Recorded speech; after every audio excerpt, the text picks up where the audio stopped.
17장입니다. 사도행전 17장. 주보에는 24절부터 되는데 23절부터 보시겠습니다. 사도행전 17장 23절부터 31절까지 말씀입니다. 사도행전 17장 23절부터 31절까지 말씀입니다. 제가 대표로 봉독하겠습니다. 24절부터 31절까지 말씀 함께 속으로 따라 읽으시기 바랍니다. 우주와 그 가운데 있는 만물을 지으신 하나님께서는 천지의 주제이시니 손으로 지은 전에 계시지 아니하시고 또 무엇이 부족한 것처럼 사람의 손으로 섬김을 받으시는 것이 아니니 이는 만민에게 생명과 호흡과 만물을 친히 주시는 이시니라. 인류의 모든 족속을 한 혈통으로 만드사 온 땅에 살게 하시고 그들의 연대를 정하시며 거주의 경계를 한정하셨으니 이는 사람으로 혹 하나님을 더듬어 찾아 발견하게 하려 하심이로되 그는 우리 각 사람에게서 멀리 계시지 아니하도다. 우리가 그를 힘입어 살며 기도하며 존재하느니라. 너희 시인 중 어떤 사람들의 말과 같이 우리가 그의 소생이라 하니 이와 같이 하나님의 소생이 되었은즉 하나님을 금이나 은이나 돌에다 사람의 기술과 고안으로 새긴 것들과 같이 여길 것이 아니니라. 알지 못하던 시대에는 하나님이 간과하셨거니와 이제는 어디든지 사람에게 다 명하사 회개하라 하셨으니 이는 정하신 사람으로 하여금 천하를 공의로 심판할 날을 작정하시고 이에 그를 죽은 자 가운데서 다시 살리신 것으로 모든 사람에게 믿을 만한 증거를 주셨음이니라 하니라. 아멘. 할렐루야. 아멘. 종교신과는 다른 믿음이라는 제목으로 같이 말씀을 나누도록 하겠습니다. 학창시절에 기억이 나는 친구가 한 명 있습니다. 근데 이름이 생각이 안 나고 별명이 생각이 나요. 별명이 생각나는데 별명이 대두였어요. 대두. 왜 대두인지 이해가 되세요? 짐작이 가시죠? 참 미안한데 이름이 생각 안 나는데 별명만 생각이 나요. 근데 이 친구 머리가요 정말 상상 이상으로 컸어요. 상상 이상. 그래서 이만했어. 정말 이만했었는데 어느 정도로 컸냐? 저희가 고등학교 때 이제 학생 연합 체육대회라는 게 있었어요. 인천에 있는 전체 고등학교가 모여서 체육대회를 했는데 거기에 이제 우리 학교는 하얀 모자를 쓰고 가기로 했는데 이 친구는 맞는 모자가 없네요. 그래서 그 썬캡 아시죠? 반일 하실 때 이렇게 쫙쫙 늘어나는 그 여기만 책만 있는 모자 이거를 쓰고 그 친구가 왔던 기억이 납니다. 근데 그 친구가 하면은 한 가지 더 안쓰러운 기억이 나는데 어떤 기억이냐면 이 친구가 공부를 굉장히 열심히 했어요. 공부 누가 봐도 열심히 했어요. 쉬는 시간마다 나는 친구들 장난치 공부 시간에서 잘 안 하잖아요. 근데 쉬는 시간마다 공부 시간 끝나고 쉬는 시간마다 꺼내 앉아가지고요 그냥 그 무거운 머리를 이렇게 착 들고 열심히 공부를 열심히 그렇게 열심히 할 수가 없어요. 그래서 우리가 말하죠. 야 누구누구야 나 좀 쉬어 공부도 쳐가면서 해야지 해도 그 친구는요 열심히 앉아서 공부를 했어요. 근데 진짜 안타까운 거가 뭐냐 성적이 안 나왔어. 성적이 그렇게 열심히 공부를 하는데 그 친구는 반에서 뒤에서 왔다 갔다 할 정도로 그렇게 공부를 못했던 것이 기억이 납니다. 그래서 모든 아이들이 야 제발 너만큼은 성적이 잘 나왔으면 좋겠다 이렇게 얘기했던 것이 기억이 납니다. 제가 왜 이 말씀을 드렸냐면요 우리가 열심히 신앙생활 하잖아요. 열심히 신앙생활 합니다. 주일날도 나오고 꼬박꼬박 예물도 준비했을 테고 예배도 잘 참석하고 그래요. 그런데 그렇게 열심히 신앙생활을 하는데도 말이죠 이 하나님께서 주시는 놀라운 은혜 하나님께서 주신 놀라운 복, 이것을 누리지 못하면 그것만큼 안타까운 일이 없다는 것입니다. 마태복음에는 분명히 이렇게 이야기합니다. 7장 21절부터 23절에 보면 나더러 주여 주여 하는 자마다 다 천국에 들어갈 것이 아니오, 이렇게 얘기하고 있어요. 사람들이 얘기하죠. 주여 주여, 우리가 주님의 이름으로 선지자 노릇을 하며 귀신을 내쫓았습니다. 그런데 주님이 말씀하십니다. 내가 너희를 도무지 알지 못하니 내게서 떠나가라. 열심히 한다고 해서 내가 눈에 보여지는 리더십이 있고 뭔가 전도도 잘하고 봉사도 잘한다고 해서 신앙생활을 잘하는 것이 아니라는 거예요. 오늘 본문에서는 사도 바울이 이 종교심과 믿음은 다른 것이라고 이야기를 하고 있습니다. 왜냐하면 이 사도 바울이 이야기하고 있는, 지금 서서 이야기하고 있는 이 지역은요, 아덴이라는 곳이었어요. 아덴. 이게 뭐냐면 그리스의 아테네가 아덴이에요. 그리스의 아테네. 그러니까 이곳에 가면요, 이 그리스의 지역에 가면요, 제가 가봤어요. 제가 가봤는데 이곳에 가면 그렇게 신상들이 많아요. 신상. 사람의 모습을 한 신상들이 많아요. 그러니까 사람들이 신을 믿는데 뭔가 종교심을 가진 데는 특별해요. 우리나라도 그렇잖아요. 우리나라도 옛날부터 선한당에다 막 빌고 비는 습관이 있기 때문에 하나님 믿는 그런 종교심은요, 뭔가 신앙을 가지고 있는 종교심은 특별해요. 잘해요. 잘할 수 있어요. 근데 그렇다고 해서 신앙생활을 잘하는 게 아니라는 거예요. 종교심을 가지고 교회 나올 수 있어요. 안 가지고 나올 수 있어요. 물론 그것만으로 해도 우리가 구원의 길에 한 발자국 가까이 나갔다는 것은 분명해요. 그런데 그 종교심만으로는 내 실제적인 변화, 하나님과의 만남, 하나님이 주시는 복을 누리는 데는 부족하다는 것입니다. 그러면 왜 부족하는가? 따라서 해보시죠. 믿음이 없기 때문입니다. 그러니까 오늘 그 얘기를 하려고 해요. 종교심과 믿음이 어떻게 다른가? 히브리서 11장 6절에 보면 이렇게 얘기하죠. 믿음이 없이는 하나님을 기쁘시게 할 수 없다. 그러니까 우리가 종교심을 갖고 교회 열심히 나오고, 물론 이런 우리가 아는 대로 종교적인 이런 열심을 내는 것도 중요하지만 그 가운데 믿음이 반드시 있어야 된다. 그 믿음이 있어야 우리가 하나님을 기쁘시게 할 수 있다는 것입니다. 똑같은 예배드리고 똑같이 신앙생활을 하더라도 우리 마음 안에 믿음이 있느냐 없느냐에 따라서 그 결과가 달라진다는 것입니다. 제가 아까 서두에 얘기했죠. 제 친구 중에 한 명 그렇게 열심히 하는데 공부를 못하니까 안타까웠다고 그랬잖아요. 오늘 우리 신앙생활도 마찬가지예요.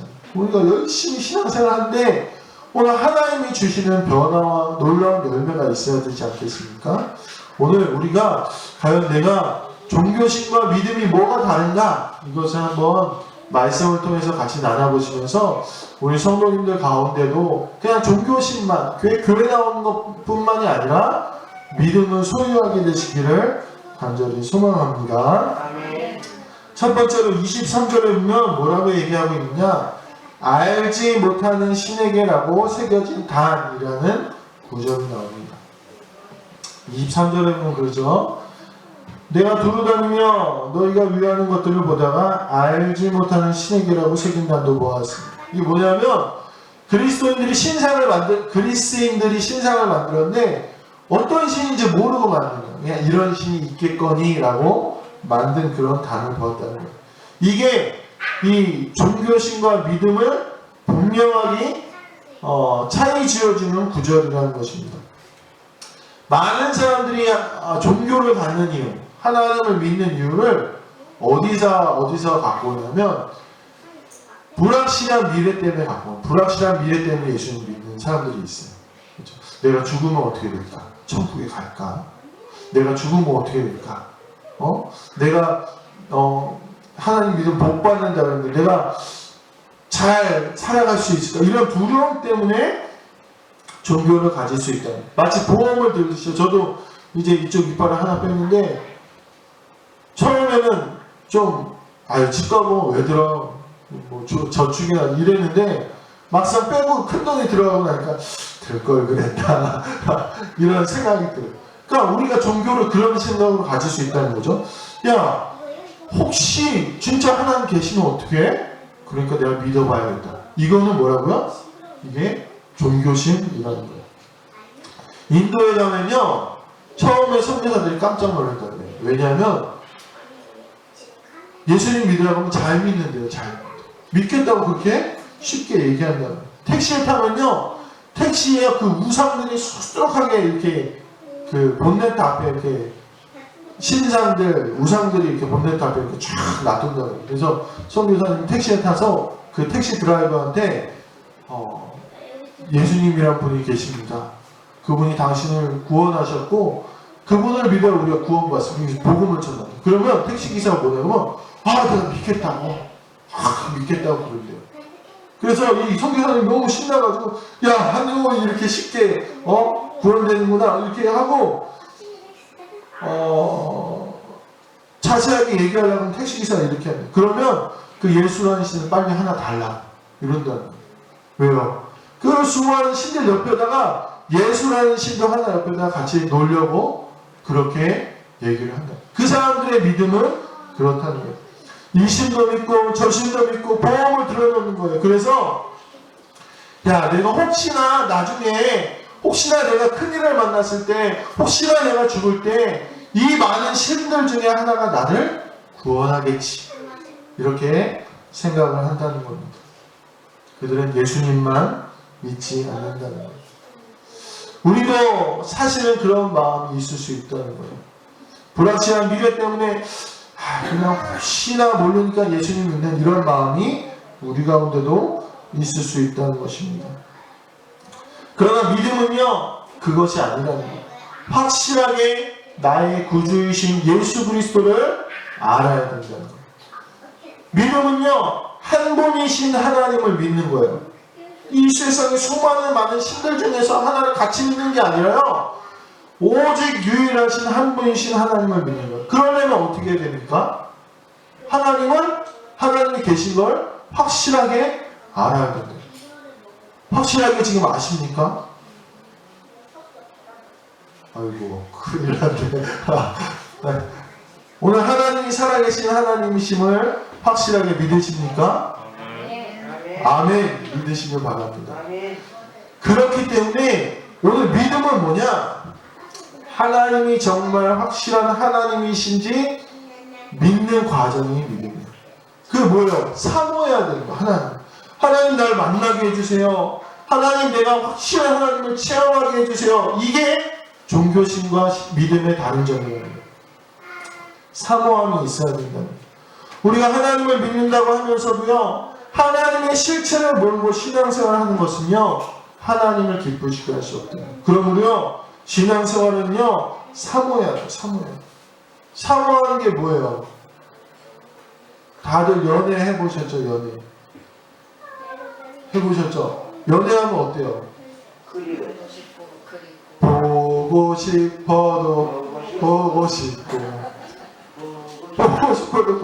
게 사모하는 거예요. 자꾸 만나서 서로를 알아가는 거예요. 근데 신앙생활도 마찬가지예요. 진짜 믿음은 뭐냐면요, 그냥 내가 예배가 정해져서 나오는 게 믿음이 아니에요. 그거는 종교생활이에요. 종교심. 그냥 오늘 주일 예배가 있으니까 나오고, 오늘 예배가 있으니까 드리고, 수요 예배가 있으니까 예배하는 게 종교심. 그런데 사모하는 건 뭐냐? 내가 오늘 주일인데 하나님 만나러 가야겠다. 하나님 나 좀 만나주세요. 이게 믿음이에요.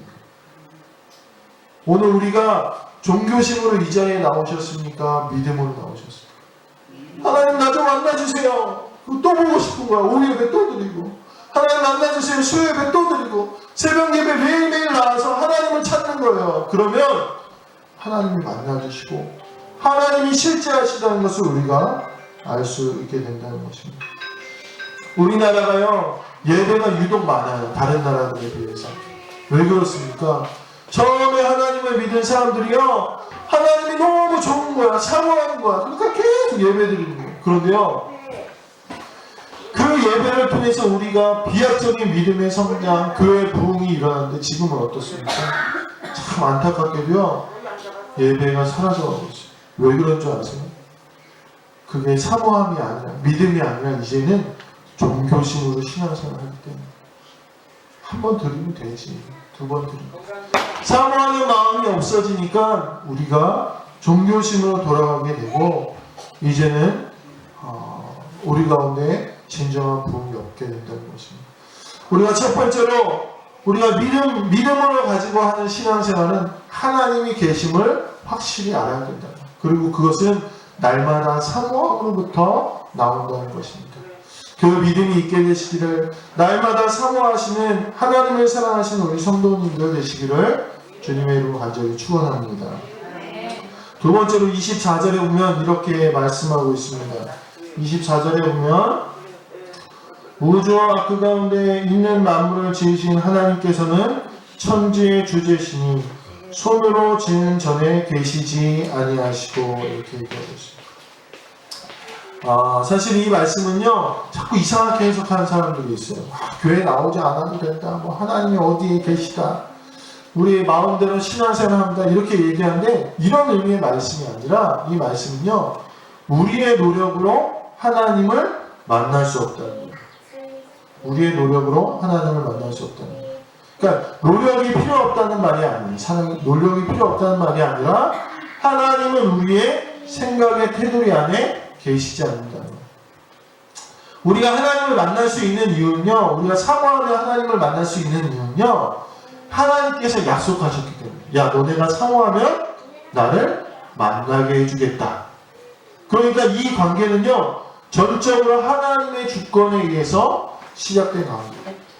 우리가 대통령 만나고 싶다고 해서요, 전화해가지고, 어이 문재인 대통령, 내가 오늘 한번 좀 보고 싶습니다. 요즘 좀 마음에 안 드는데 내가 봐서 이야기 좀 하고 싶어요. 그러고 할 수 있다고 만날 수 있어요? 단번에 그렇게 청와대에다 전화하면, 야, 얘 누구야? 이렇게 잡혀갈지도 몰라. 그렇지는 않겠죠. 그런데 만약에 대통령이, 야, 저기 인제 용대리에 가면 남교교 이익환 목사라는 사람인데 그 사람한테 전화 오면 나한테 연결해줘. 내가 만나기로 했어. 이 약속을 했다고 해봐. 그럼 만날 수 있을까 없을까요? 만날 수 있는. 그러니까 오늘 우리가 하나님을 만나는 것도 똑같아요. 우리가 아무리 노력한다고 해서 하나님을 만날 수 없어요. 그러나 하나님이 약속하셨어요. 어떤 약속하셨냐? 너네가 나를 부르면 나를 만나겠다. 그러니까 즉 이 말은 뭐냐면요, 결정권이 우리에게 있는 게 아니라 하나님께 있다는 거예요. 주권이 하나님께 있다는 거예요. 즉 우리가 하나님을 이렇다 저렇다 한계를 짓는 것이 아니라 전능하신 하나님을 믿어야 된다는 거예요. 제가 좀 저희 인생에 좀 큰 고난이 있었을 때 책을 하나 읽었는데, 그게 무슨 책이냐면 제널드 시처라는 사람이 쓴 하나님의 뜻이라는 책이에요. 하나님의 뜻. 이 제널드 시처라는 신학자가 있었는데요, 이 사람이 사랑하는 아내와 4명의 자녀가 있었어요. 그러니까 사람들이 이 사람을 얘기할 때마다, 야, 참 저 제널드 목사님은 복받았구나. 저렇게 자녀들이 건강하고 저렇게 부부관계가 좋고 참 하나님의 축복하신 화목한 가정이다, 이렇게 얘기하는 그런 가정이었어요. 그런데 어느 날 이 교수님도 자신이 이렇게 행복하게 인생이 마무리될 줄 알고 함께 아내와 늙어갈 줄 알고 그렇게 생각했는데, 어느 날 모임에서 돌아오는데 한 음주운전자가 중앙선을 넘어왔어요. 그래서 이 제널드 시처 목사님의 차와 사고를 냈습니다. 그리고 이 사고로 인해서 이 목사님이 셋째 딸과 자기 아내와 자기 어머님을 잃었어요. 이 목사님이 너무 당황스러운 거예요. 내가 아는 하나님은 선하신 하나님인데, 내가 아는 하나님은 우리 가정을 행복하게 해주신 하나님인데 왜 이런 일이 벌어나는가? 원망스럽고 힘든 거예요. 근데 이분한테는요, 다행히도 믿음이라는 게 있습니다. 그러니까 이 목사님이 이 믿음을 가지고 하나님의 뜻을 이해하려고 몸부림치면서 성경을 읽으면서 하나님의 깊은 감화와 감동 가운데 인생의 4가지의 변화를 가져오게 되었다는 거예요. 이 첫 번째 변화가 뭐냐? 인생의 방향에 대한 집착을 버리게 되었다. 그러니까 믿음이 생기고 나니까 뭘 버리게 됐냐? 인생의 방향. 내가 어디로 가야 될지. 나는 꼭 이 길로 가야 되는데. 우리가 이런 집착이 있잖아. 나는 이렇게 돼야 되는데. 저도 이제 목사가 되면서 제일 힘들었던 게 그거예요. 나는 큰 교회 목회를 하고 싶은 거예요. 큰 교회. 부모부에도 큰 교회 가고 싶고. 이게 나의 길인데 오늘 이 목사님이 저는 버렸습니다. 이미 저도 버렸는데 이 목사님이 이 일을 통해서 하나님을 발견하면서부터 이 집착을 내려놓는 거예요. 야, 하나님의 주권 안에 우리가 있어야 됩니다. 하나님이 보내시는 길로 가야 됩니다. 두 번째로 깨달은 게 뭐냐면요. 안정적인 것을 내려놓고 대신에 하나님의 뜻에 집착하게 됐다. 그러니까 우리는 생각하기로는 안정적인 게 복되다고 생각하잖아요. 그렇죠? 근데 이 목사님이 이 일을 겪으면서 말씀을 통해서 뭘 깨달았냐면 안정적인 게 중요한 게 아니라 내 인생에 중요한 건 하나님의 뜻에 내가 있는가가 중요하다. 그걸 깨달았다. 세 번째로 깨달은 건요. 인생에 있어서 돈도 중요하고 부귀도 중요하고 건강도 중요한데 그게 가장 중요한 게 아니라 제일 중요한 건 하나님이 주신 사명이 중요하다는 걸 깨달았어요. 내가 이 땅에 부르심을 받아서 언제 죽을지 언제까지 살지 알지 못하는데 그 인생의 길고 짧음이 중요한 게 아니라 내가 어떤 일을 하다가 하나님 앞에 서는가가 중요하다. 그러니까 내가 아무리 길게 살아도 그 인생 가운데 하나님의 사명이 없으면 하나님 앞에 섰을 때 아무것도 아니라는 거예요. 그걸 깨달아요. 마지막으로 이 목사님이 그 일을 통해 깨달은 게 가장 중요한 거는 지금 이 순간 내 앞에서 벌어지고 있는 선택이라는 거예요. 그게 뭐냐면 지금 내가 이 순간에 하나님이 맡기신 그 작은 것에 충성하는 것이 무엇보다도 가장 중요하다는 것을 이 목사님이 깨달았어요. 오늘 이 네 가지의 하나님의 전능하심을 인정하는 사람들의 이 네 가지가 하나님의 전능하심을 인정하는 사람들의 태도라는 거예요. 즉 오늘 이 말씀은요. 종교심은요. 하나님의 전능하심을 인정하지 못하면 이 네 가지는요. 종교심을 가진 사람들에게는 정말 아무것도 아닌 일들이 되는 거예요. 왜요? 아니 종교심을 왜 갖느냐? 우리 잘되고 복받고 이 땅에서 뭔가 얻기 위해서 종교심을 갖는데 믿음은 그게 아니에요. 믿음은 뭐예요? 하나님의 뜻을 따라 사는 게 믿음이에요. 이번에 이 코로나 사태로 인해서 한국 교회 가운데 많은 갈등이 있었습니다. 왜냐하면 뭐 때문에 갈등이 있었냐면 예배 때문에 갈등이 있었어요. 예배를 드릴 것이냐 말 것이냐 이것 때문에요. 목회자들 사이에서도 갈등이 많았어요. 제가 어저께 아는 목사님하고 통화했는데 목사님 잘 계시죠? 잘 있어. 그래서 코로나 때문에 어떠시냐 했더니 우리 교회는 코로나 때문에 좀 힘들었지 그러시더라고요. 그래서 왜요? 목사님 뭐 때문에 힘드셨어요? 그랬더니 교회 내에서 이 문제로 갈등이 일어나요.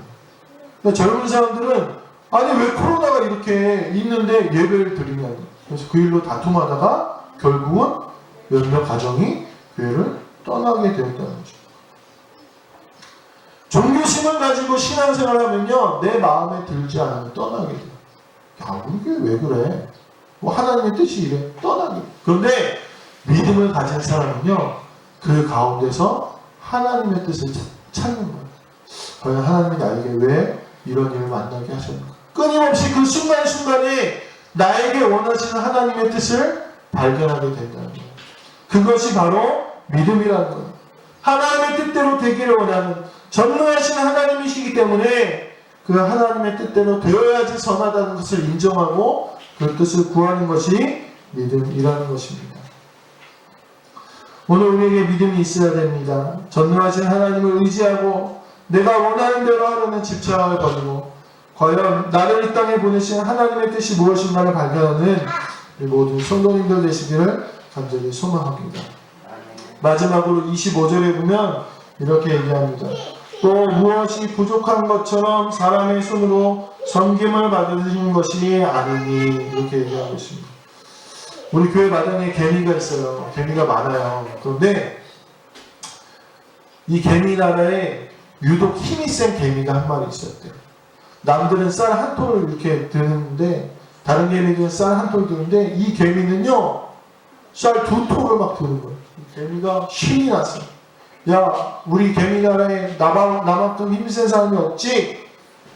막 기교만장해서 어느 날 내가 더 넓은 세상에 나가서 이 내 힘을 자랑해야겠다. 그러고 우리 집 저희 사택 앞으로 온 거예요. 그래서 저한테 얘기하는 거예요. 목사님 나 좀 보시라고. 나는 쌀 이렇게 2톨이나 들 수 있다고 저한테 얘기했어요. 그래서 어떻게 됐을까요, 그 개미가? 야, 뭐 개미가 여기 있어? 제가 발로 밟아서 잡아버렸습니다. 제가 웃자고 한 얘기인데, 번데기 앞에서 주름 자랑하지 말라 그러죠. 삼성 이건희 회장 앞에서 재산 자랑하는 게 얼마나 어리석은 일입니까? 하나님은요, 천지 만물을 지으시고 다 하나님의 소유입니다. 모든 게 하나님의 소유예요. 우리 성도님이 가지고 있는 모든 땅과 모든 것이 다 하나님이 창조하신 것입니다. 오늘 우리는 그것을 관리하는 사람입니다. 하나님 우리가 드리는 헌신과 예물이 필요하지 않으십니다, 사실. 그럼에도 불구하고 왜 우리에게 헌신과 헌금과 신앙의 그런 생활을 요구하십니까? 왜냐하면 우리의 마음을 받기 원해서입니다. 요즘에 심심치 않게 결혼이 어렵다고 뉴스에 나옵니다. 혼수 때문에 양가가 막 다투기도 하고 참 어렵습니다. 남자는 서울에 막 집 몇 평 이상 해야 되고 말이죠. 여자는 혼수해야 되고, 결국 그러다가 갈등이 생겨서 결혼이 깨지기도 합니다. 혼수 때문에 깨진 게 아니라 왜 깨졌습니까? 사랑이 없기 때문에 깨집니다. 사랑. 저는 그런 의미에서 결혼을 참 쉽게 했어요. 저는 정말 땡겨나는 건 없이 결혼했어요. 제가 참 어리석게도 돈 모아놓은 돈이 있었는데, 결혼하기 전에 야, 나는 한 10년 뒤에 결혼하겠지? 그리고 다 써버렸어. 근데 그때 저희 아내를 만났어요. 아무것도 없었어요. 근데 저희 아내가 저랑 결혼해줬어요. 왜 결혼했는지 아세요? 저를 사랑해서 저랑 결혼. 아무것도 없어도 사랑하니까 결혼하는 거예요. 참 너무 사랑인가 봐요. 죄송합니다. 제가 너무 팔불주같이 그렇게 얘기합니다. 종교심은요, 기브 앤 테이크예요. 내가 하나님한테 요만큼 하면은 하나님이 요만큼 주시는 게 종교심이에요. 그 다음에 율법을 잘못 해석하면요, 이게 종교심이 되는 거예요. 받기 위해서 신앙생활 하는 거예요.